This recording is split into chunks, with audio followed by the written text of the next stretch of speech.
अस्सलाम वालेकुम नाज़रीन, मैं हूं वसीम अली और आप देख रहे हैं चैनल न्यूज़ पॉइंट। नाज़रीन, इस वक्त पाकिस्तान का आइन सुप्रीम कोर्ट के अंदर अपनी बका की जंग लड़ रहा है और ये जो कहा जा रहा है कि दो पॉलिटिकल पार्टीज़ हैं उनके दरमियान है, ये अपोजिशन और गवर्नमेंट के दरमियान जो है ये जंग है, नहीं बल्कि ये एक पाकिस्तान के आइन की जंग है जो पाकिस्तान की बका के लिए इंतहाई ज़रूरी है। और ये आप देखना है कि 4 दिन से जो हियरिंग हो रही है सुप्रीम कोर्ट के अंदर कि उसका कल क्या डिसीजन निकलता है और मुमकिन तौर पर यह तासर दिया जा रहा है कि कल तक सुप्रीम कोर्ट किसी नतीजे के ऊपर पहुंचेगी और उसके बाद इस चीज़ के हवाले से फैसला देगी कि जो अदम एतमाद की तहरीक थी वो टेबल हो गई थी। टेबल होने के बाद उसके पास कोई ऑप्शन नहीं होता, सिर्फ ऑप्शन जो होता है या तो वज़ीर आज़म इस्तीफ़ा दें या फिर उसके ऊपर वोटिंग होती है और वोटिंग से पहले आप जो है इस चीज़ को जो तहरीक होती है उससे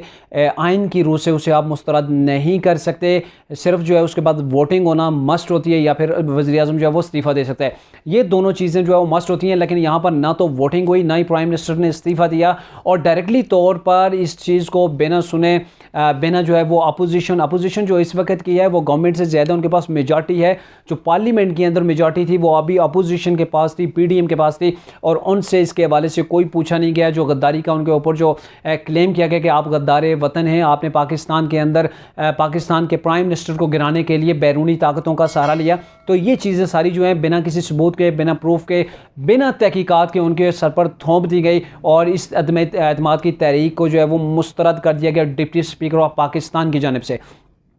फिर 15 मिनट के अंदर अंदर ही प्राइम मिनिस्टर टीवी के ऊपर नमदार होते हैं। वो उन्होंने एक लेटर जारी कर दिया जो कि उन्होंने प्रेसिडेंट को जारी कर दिया। प्रेसिडेंट ने उसके ऊपर सिग्नेचर कर दिया और उन्होंने अलाउ कर दिया कि तमाम की तमाम असम्बलियों को जो है वो तहलील किया जाता है। अब यहाँ पे जो आइन के अंदर एक नई चीज़ जो आ गई है कि इन्होंने पहले तो अदम एतमाद जब टेबल हो जाए, टेबल जब हुई तो इन्होंने उसे मुस्तरद नहीं किया। उस वक्त जो है वो गवर्नमेंट ने या स्पीकर ने इस चीज़ को एक्सेप्ट किया और उसके बाद जब एक्सेप्ट कर दिया, प्राइम मिनिस्टर ने अभी तक उसके ऊपर ना तो इस्तीफ़ा दिया ना ही वोटिंग हुई, तो आप उसे मुस्तरद नहीं कर सकते। यहाँ ये एक नुक्ता बन गया। दूसरी बात यह है कि प्राइम मिनिस्टर हैं या प्रेसिडेंट हैं पाकिस्तान के, वो जब तक अदम एतमाद की तहरीक चल रही हो उसका कोई फ़ैसला ना हो जाए, आप असम्बलियों को डिज़ोल्व नहीं कर सकते। यहाँ पे असम्बलियों को डिज़ोल्व कर दिया गया। यही मैटर था जो कि सुप्रीम कोर्ट के अंदर आज 4 रोज़ से ज़ेर बहस है कि आया स्पीकर की जो रूलिंग थी वो आइन के मुताबिक है या नहीं।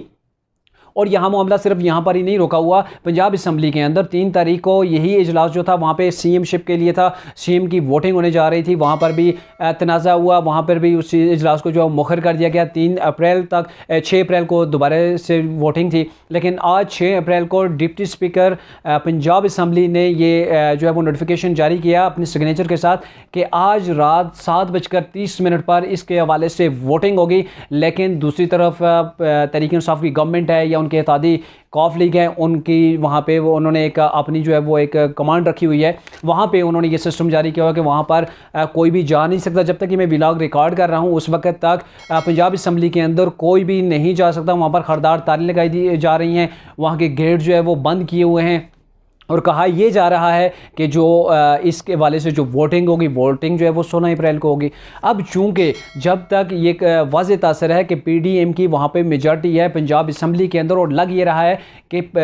कॉफ लीग जो है वहाँ पे उसे शिकस्त होने जा रही है, तो कॉफ लीग को शिकस्त होने जा रही है। परवेज़ ज़िलाई उसी की वजह से जो है वो ये आज डिप्टी स्पीकर ने जो आज जारी किया था नोटिफिकेशन, उसे भी एक्सेप्ट नहीं किया जा रहा और ना ही किसी को अंदर वहाँ पे जाने दिया जा रहा है। तो ये भी एक आइन की खुलम खुला खिलाफ वर्जी हो रही है और ये एक तमाशा बना हुआ है। तमाशा सिर्फ इसलिए बना हुआ है कि पार्लियामेंट के अंदर इमरान खान साहब की कुर्सी को बचाने के लिए इतना सारा खेल जो है वो खेला जा रहा है और पंजाब असम्बली के अंदर चौधरी परवेज़ ज़िलाई की नशिस्त को बचाने के लिए सारा मामला जो है वो शुरू किया हुआ है गवर्नमेंट ने।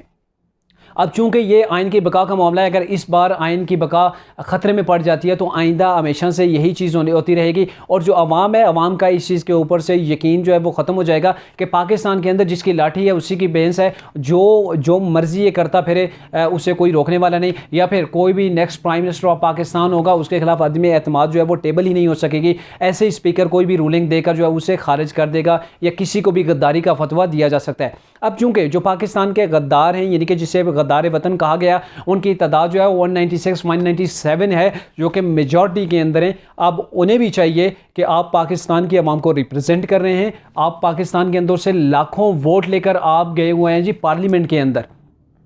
आपके ऊपर अगर गद्दारी की अगर दाग लगता है, आपको अगर गद्दार कहा जाता है, तो न सिर्फ आपको गद्दार कहा जा रहा है बल्कि आपके जो वोटर हैं, जो आपके सपोर्टर्स हैं, उन्हें गद्दार कहा जा रहा है। आपको चाहिए कि आप सुप्रीम कोर्ट के अंदर जाएं, ज़ाती हैसियत के अंदर वहाँ पे आप अपनी दरख्वास्त जो है वो जमा करवाएं और कहें कि हमें किस लिहाज के साथ, किस जो है वो बुनियाद के ऊपर और कौन से सबूतों के